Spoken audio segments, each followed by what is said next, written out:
Hello दोस्तों, कैसे हैं आप लोग। उम्मीद करते हैं कि आप लोग अच्छे होंगे, स्वस्थ होंगे। जैसे कि आपको पता है कि वेलोसिटी क्लासेस पे जो है लुसेंट सीरीज चलाया जा रहा है। अगर आप लोग कवर नहीं किए हैं 1 से लेकर 6 तक लेक्चर, तो जाके कवर कर लीजिएगा। ये लेक्चर नंबर 7 है, जिसमें कि आज हम जानेंगे पल्लव वंश के बारे में। ओके, समझते ध्यान से। पल्लव वंश के संस्थापक होते हैं वो होते हैं श्री विष्णु, जो कि कौन से धर्म को मानते थे, वो मानते थे वैष्णव धर्म को। ओके, राजधानी कहाँ बनाते थे, कांचीपुरम इसकी राजधानी होती है। किसकी राजधानी, तो पल्लव वंश की राजधानी। ओके, इसके दरबारी कवि की बात बोलेंगे तो इसके दरबारी कवि जो होते हैं वो होते हैं भरावी। ओके, दरबारी कवि कौन होते हैं, भरावी। और भरावी किसके दरबारी कवि होते हैं, तो वो होते हैं किसके, तो श्री विष्णु के। ओके, अगला शासक जो आते हैं वो आते हैं महेंद्र वर्मन प्रथम।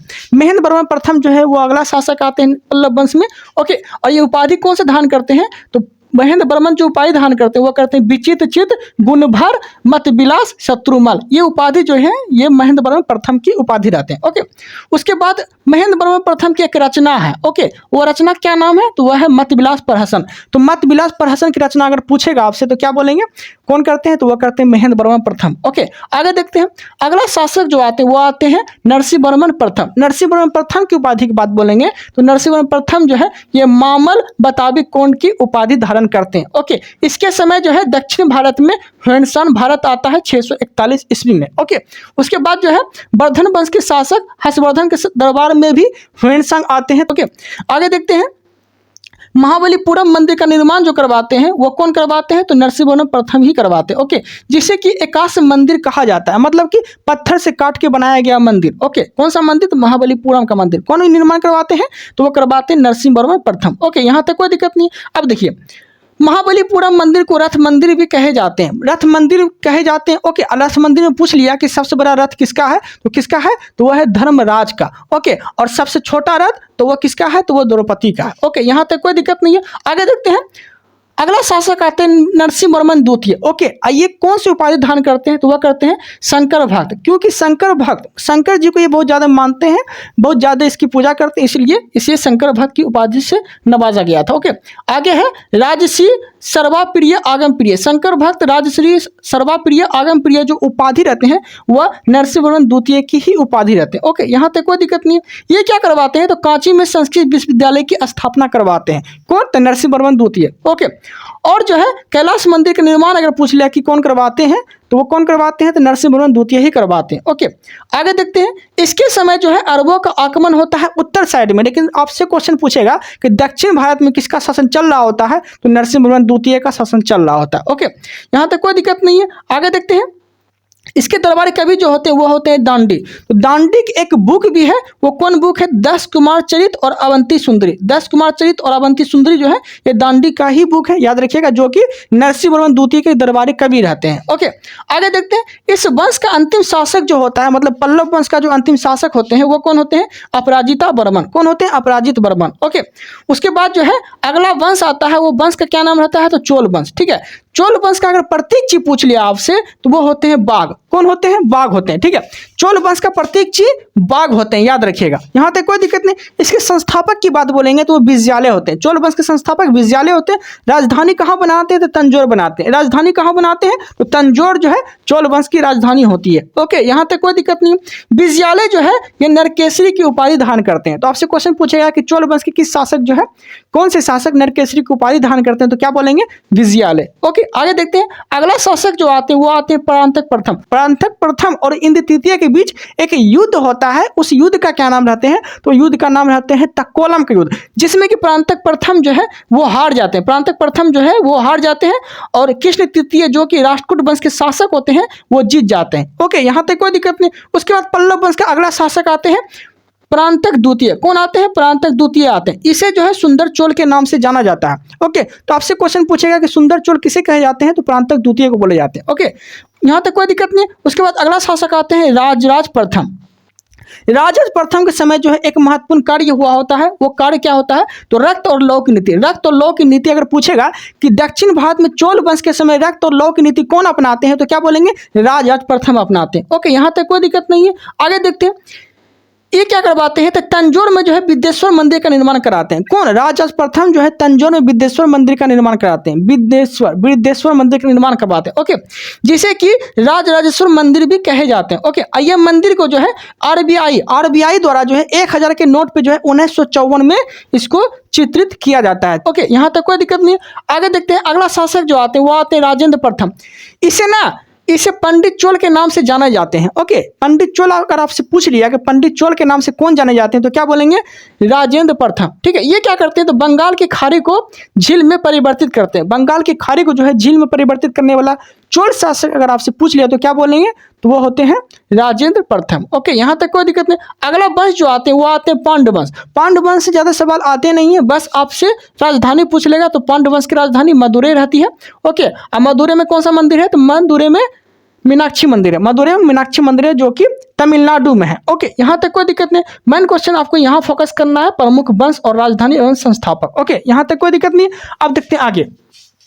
देखिए, आपसे यहाँ क्वेश्चन पूछेगा हर्यक वंश के संस्थापक बिंबिसार, इसे सैनिक भी कहा जाता है। ठीक है, अब बिंबिसार जो है ये अपने राज का विस्तार कैसे करता है?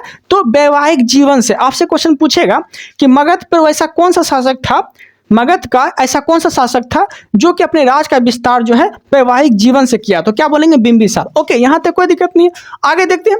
उसके बाद जो बिंबिसार की हत्या जो है अजातशत्रु के द्वारा कर दी जाती है। उसके बाद अजातशत्रु की हत्या जो है उद्यन के द्वारा की जाती है, इसीलिए जो है हर्यक वंश को पितृहंता वंश भी कहा जाता है। ओके, आगे देखते हैं शिशुनाग वंश। शिशुनाग वंश के संस्थापक शिशुनागी होते हैं और ये राजधानी कहाँ बनाते हैं? तो राजगिरी से पाटलिपुत्र बनाते हैं। ओके, यहाँ तक कोई दिक्कत नहीं है। नंद वंश के संस्थापक बोल दिया तो महापद्म नंद होते हैं और ये जो है पहला शूद्र शासक था मगध की राजगद्दी पे बैठने वाला। ओके, और नंद वंश की राजधानी पूछ लिया तो पाटलिपुत्र इसकी राजधानी रहती है। ओके, आगे देखते हैं मौर्य वंश। मौर्य वंश के संस्थापक चंद्रगुप्त मौर्य रहते हैं जो कि चाणक्य की सहायता से राजगद्दी पे बैठते हैं। ओके, अब मौर्य वंश का जो नाम का उल्लेख मिला है वो विरीसर से मिला है, जिसका अर्थ होता है निम्न कुल। क्या होता है? जिसका अर्थ होता है निम्न कुल। ओके, यहाँ तक कोई दिक्कत नहीं।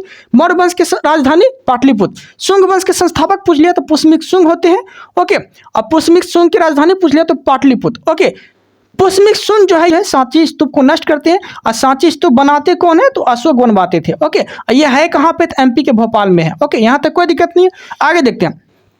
कन्नव वंश। कन्नव वंश के संस्थापक पूछ लिया तो वासुदेव रहते हैं। कन्नव वंश के संस्थापक राजधानी कहाँ बनाते हैं? तो पाटलिपुत्र बनाते हैं। सातवाहन वंश के संस्थापक पूछ लिया तो सिमुक इसके संस्थापक होते हैं। राजधानी कहाँ बनाते हैं? तो प्रतिष्ठानपुर बनाते हैं या फिर प्रतिष्ठान बनाते हैं। ओके, सातवाहन वंश के संस्थापक सिमुक, राजधानी प्रतिष्ठानपुर बनाते हैं। ओके, सातवाहन वंश में एक महत्वपूर्ण क्वेश्चन पूछेगा आपसे कि शीशे का सिक्का चलाने वाला पहला शासक या पहला वंश कौन सा था? तो सातवाहन वंश था। कौन सा था? सातवाहन वंश था। ओके, यहाँ तक कोई दिक्कत नहीं। सातवाहन वंश जो था ये मातृ सत्तात्मक था, मातृ प्रधान था। ओके, कुषाण वंश के संस्थापक कुजुल कटफिसेस रहते हैं। ओके, राजधानी कहाँ बनाते हैं? तो पुरुषपुर और पेशावर। दूसरी राजधानी मथुरा। ओके, आगे देखते हैं। गुप्त वंश के संस्थापक श्रीगुप्त रहते हैं और गुप्त वंश में जो है संस्कृत भाषा बोली जाती थी, याद रखिएगा। ओके, और सबसे पहले सोने, सबसे पहले सबसे ज्यादा, ठीक है, सबसे ज्यादा अगर सोने का सिक्का चलाने वाला अगर वंश पूछ लिया, सबसे ज्यादा सोने का सिक्का चलाने वाला वंश तो गुप्त वंश, और शुद्ध सोने का सिक्का चलाने वाला वंश तो कुषाण वंश। ओके, यहाँ तक कोई दिक्कत नहीं। वैसे सबसे पहले वंश जो था या सोने का सिक्का जो चलाया था वो चलाया था हिंद यूनानी ने। ओके, ओके, ज्यादा बोलेगा तो गुप्त, सबसे पहले बोलेगा तो हिंद यूनानी, और शुद्ध सोना बोलेगा तो कुषाण वंश के शासनकाल में चला था। ओके, अब देखिए गुप्त वंश की राजधानी कहाँ थी? तो पाटलिपुत्र थी, याद रखिएगा। ओके, गुर्जर प्रतिहार वंश के संस्थापक नागभट्ट प्रथम, राजधानी कन्नौज थी। गहरवाल वंश के संस्थापक चंद्रदेव, राजधानी कन्नौज थी। चौहान वंश के संस्थापक वासुदेव, राजधानी अजमेर थी। ओके, चंदेल वंश के संस्थापक नन्नुक, चंदेल वंश के संस्थापक नन्नुक, राजधानी खजुराहो। ठीक है, खजुराहो जो है, खजुराहो में एक मंदिर का निर्माण करवाते हैं। ओके, चंदेल शासक, याद रखिएगा। तो खजुराहो मंदिर का निर्माण अगर पूछ लिया कि किस शासक करवाता है, कौन से शासक, तो चंदेल शासक करवाते हैं। ओके, चंदेल शासक करवाते हैं खजुराहो में खजुराहो मंदिर का निर्माण। ओके, आगे देखते हैं। गंग वंश, गंग वंश के संस्थापक ब्रजहस्त पंचम होते हैं और गंग वंश की राजधानी पूछ लिया तो पुरी जो कि उड़ीसा में है। उत्पल वंश के संस्थापक पूछ लिया तो अवंती वर्मन, राजधानी कश्मीर। परमार वंश के संस्थापक उपेंद्र राज, राजधानी कहाँ बनाते हैं? तो धार, उज्जैन जो कि एमपी में ही है। ओके, यहाँ तक कोई दिक्कत नहीं। अब देखिए कश्मीर की बात बोलेंगे, ठीक है, कश्मीर की बात बोलेंगे तो कश्मीर में आपसे वंश पूछ लेगा, कश्मीर में आपसे वंश पूछ लेगा। ओके, कि कश्मीर में जो है कौन सा वंश शासन किए थे कश्मीर में, तो याद रखिएगा। एक ट्रिक से आपको टोटल वंश याद हो जाएगा। देखिए ट्रिक क्या है? काउल, काउल, को से कारकोट वंश, कारकोट वंश के संस्थापक दुर्लभ वर्धन, ठीक है। ऊ से उत्पल वंश, उत्पल वंश के संस्थापक अवंती वर्मा। लो से लोहार वंश, लोहार वंश के संस्थापक संग्राम राज। ओके, तो जम्मू कश्मीर में अगर पूछ लिया, कश्मीर में पूछ लिया कि कश्मीर राजवंश में कौन कौन से शासक शासन किए थे, तो ऐसे याद रखिएगा ट्रिक। काउल, को से कारकोट वंश, ऊ से उत्पल वंश, लो से लोहार वंश, ओके, जो कि संस्थापक कौन होते हैं, संग्राम राज होते हैं। का से कारकोट वंश, जो कि जिसके संस्थापक कौन होते हैं, दुर्लभ वर्धन होते हैं। ऊ से उत्पल वंश, संस्थापक कौन होते हैं, अवंती वर्मन होते हैं। ओके, यहाँ तक कोई दिक्कत नहीं है, अच्छे समझ में आ गया होगा आप लोग को। ओके, अब देखते हैं आगे। देखिए यहां समझिए, हून वंश, ठीक है, हून वंश, हून वंश के अगर संस्थापक पूछ लिया तो तोरमान होते हैं। कौन होते हैं, तोरमान होते हैं। पुष्पभूति वर्मन के संस्थापक पूछ लिया तो पुष्पभूति ही होते हैं। राजधानी कहाँ बनाते हैं, तो थानेश्वर बनाते हैं। और हून वंश जो अपनी राजधानी कहाँ बनाते हैं, तो साकल या सियालकोट, जो कि पाकिस्तान में रहती है। ओके, पल्लव वंश के अगर पूछ लिया कि संस्थापक कौन होते हैं, तो वो होते हैं श्री विष्णु। राजधानी कहाँ बनाते हैं, तो कांचीपुरम। ओके, राष्ट्रकूट वंश के संस्थापक दंतीदुर, राजधानी कहाँ बनाते हैं, मनखेत या मनकीर, मनखेत या मनकीर। पाल वंश के संस्थापक कौन होते हैं, गोपाल होते हैं। राजधानी कहाँ बनाते हैं, मुंगेर बनाते हैं। ओके, यहाँ तक कोई दिक्कत नहीं है, अच्छे समझ में आ गया होगा। अब देखिए, पाल वंश जो होते हैं ये बंगाल वाला एरिया होता है। बंगाल वाला एरिया में जो है पाल वंश शासन कर रहे होते हैं। तो आपसे क्वेश्चन पूछेगा कि बंगाल में कौन कौन सा वंश शासन कर रहे होते हैं, तो वो देखिए एक ट्रिक के माध्यम से अच्छे से समझ जाएंगे। ट्रिक याद रखना है आपको, गौसिप, गौसिप जो आते हैं ये बंगाल राजवंश में जो है वंशों की क्रम बताते हैं एवं संस्थापक बताते हैं, ठीक है। तो बंगाल राजवंश मतलब बंगाल राजवंश में जो है कौन कौन सा वंश शासन करते हैं, इसी का एक ट्रिक है गौसिप। गो से गौर वंश, जो कि जिसके संस्थापक कौन होते हैं, शशांक, ठीक है, जिसके संस्थापक शशांक होते हैं। सी से सेन वंश, जिसके संस्थापक सामत सिंह होते हैं। पो से पाल वंश, संस्थापक गोपाल होते हैं। ओके, यहाँ तक कोई दिक्कत नहीं है। तो पाल वंश की राजधानी पूछ लिया, राजधानी अगर पूछ लिया तो मुंगेर, क्या हो जाएंगे, मुंगेर हो जाएंगे। ओके, सेन वंश के लखनौती, ठीक है, सेन वंश के लखनौती याद रखिएगा। गोर के वंश के संस्थापक कौन होते हैं, तो शशांक होते हैं। ओके, सेन वंश की राजधानी पूछ लिया तो लखनौती रहती है सेन वंश की राजधानी, और सेन वंश के शासक पूछ लिया तो सामत सिंह होते हैं। ओके, यहाँ तक कोई दिक्कत नहीं। अच्छे हैं सोलंकी वंश, सोलंकी वंश के संस्थापक पूछ लिया तो मूल राज प्रथम होते हैं, राजधानी अहिलवार बनाते हैं। ओके, कलचुरी वंश के संस्थापक कोक्कल, राजधानी त्रिपुरी, कलचुरी वंश के संस्थापक कोक्कल, राजधानी त्रिपुरी। चोल वंश के संस्थापक विद्यालय, राजधानी तंजौर बनाते हैं। ठीक है, अब देखिए राजराजेश्वर मंदिर का निर्माण कौन करवाए थे, तो राजराज प्रथम करवाए थे। राजराजेश्वर मंदिर का निर्माण कौन करवाए थे तंजौर में, तो राजेंद्र प्रथम करवाए थे। ठीक है, यहाँ तक कोई दिक्कत नहीं है। अब देखिए अब ग्रंथ के बारे में जानते हैं। ग्रंथ के बारे में अष्टाध्यायी, अष्टाध्यायी के लेखक कौन है, तो पाणिनि है। ओके, और अष्टाध्यायी क्या है, तो संस्कृत व्याकरण की एक बुक है।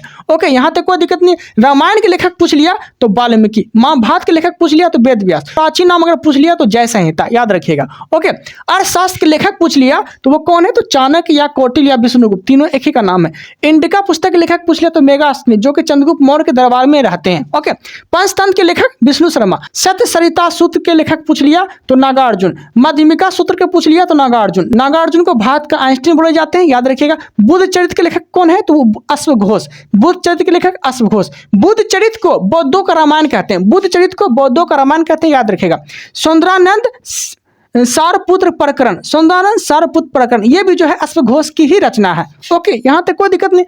आगे देखते हैं महाभिभाषा सात, महाभिभाषा सात, महाभिभाषा शास्त्र के लेखक पूछ लिया तो वसुमित, महाभिभाषा शास्त्र के लेखक वसुमित। ओके, स्वप्न वासवदत्ता के लेखक भास। ओके, कामसूत्र के लेखक वात्स्यायन। ओके, कुमार संभवम, अभिज्ञान संकुतलम, ऋतु संहार, रघुवंशम, विक्रमोर्वशी, ये सब के लेखक कौन है, तो कालिदास। और कालिदास को जो है भारत का शेक्सपियर कहा जाता है। ठीक है, कालिदास का जो भी पुस्तक है ना, सब में देखिए एक चीज याद रखिएगा, सब में लास्ट में मो लगा है, सब में लास्ट में मो लगा है। ठीक है, विक्रमो उबरसी हो, कुमार संभवम हो, सब में लास्ट में जो है क्या लगा है, तो मो लगा है। तो सब में लास्ट में अगर मो दिखे आपको तो आप कालिदास मार के निकल सकते हैं। ओके, यहां तक कोई दिक्कत नहीं। अब देखिए नाट्य शास्त्र के लेखक कौन है, तो भरत मुनि है। और नाट्य शास्त्र को पांचवा वेद कहा जाता है। और वेद कितने प्रकार के होते हैं, वो है 4 प्रकार के, ऋग्वेद, यजुर्वेद, सामवेद, अथर्ववेद, और 5वां वेद अगर पूछ लिया आपसे तो नाट्य शास्त्र, जिसके लेखक कौन है, भरत मुनि है। ओके, यहाँ तक कोई दिक्कत नहीं। आगे देखते हैं देवी चंद्रगुप्तन, देवी चंद्रगुप्तन के लेखक कौन है, विशाख दत्त है। ठीक है, और विशाख दत्त जो है किसकी रचना करते हैं, तो मुद्रा राक्षस की रचना करते हैं। अब मुद्रा राक्षस में जो है ब्रीसल शब्द का उल्लेख मिलता है। ठीक है, ब्रीसल का जो उल्लेख मिला ये मुद्रा राक्षस से मिले, जिसके लेखक विशाख दत्त है। अब देखिए ब्रीसल से ही किसका उल्लेख मिला है, किस शासक का, तो चंद्रगुप्त मौर्य का उल्लेख मिला। ओके, याद रखिएगा। मृच्छकटिकम के लेखक शूद्रक। ओके, जिसका अर्थ क्या होता है मृच्छकटिकम का, तो मिट्टी का खिलौना, मिट्टी का खिलौना। ओके, और मृच्छकटिकम के लेखक पूछेगा तो शूद्रक। अब देखिए सूर्य सिद्धांत, सूर्य सिद्धांत कौन दिए थे, आर्यभट्ट दिए थे सूर्य सिद्धांत। ओके, बृहत संहिता, बृहत संहिता के लेखक कौन है, तो बरहामिहिर। बृहत संहिता के लेखक कौन है, बरहामिहिर। बृहत संहिता के लेखक कौन है, बरहामिहिर। ओके, यहाँ तक कोई दिक्कत नहीं है, अच्छे से समझ में आ गया होगा आप लोग को। और एक बात और है कि अगर आप क्विज करना चाहते हैं लुसेंट का अगर आप क्विज करना चाहते हैं, हर रोज नए टॉपिक पढ़ना चाहते हैं, तो आप मेरे पेड कोर्स में जुड़ जाइए। मात्र 51 रुपये फी में आपको पूरी तरह से लुसेंट कवर करा देंगे। ओके, ये बात की गारंटी देते हैं। और जो भी पढ़ाएंगे वही क्यूज में उसी वक्त आपको याद हो जाएगा। यहाँ पर आपको याद करना पड़ेगा और वहाँ आपको याद कराया जाएगा। ओके देन, यहाँ तक कोई दिक्कत नहीं है। अगर आप जुड़ना चाहते हैं तो इस वीडियो के डिस्क्रिप्शन में जब जाएंगे तो आपको एक फॉर्म मिलेगा, लिंक पे क्लिक करके फॉर्म फिल कर दीजिएगा। उसके बाद जो है आप मेरे पेड कोर्स से जुड़ सकते हैं। ओके, यहाँ तक कोई दिक्कत नहीं। अगर आप लोग नए हैं तो चैनल को सब्सक्राइब कर लीजिएगा। Okay then, thank you, thanks for watching.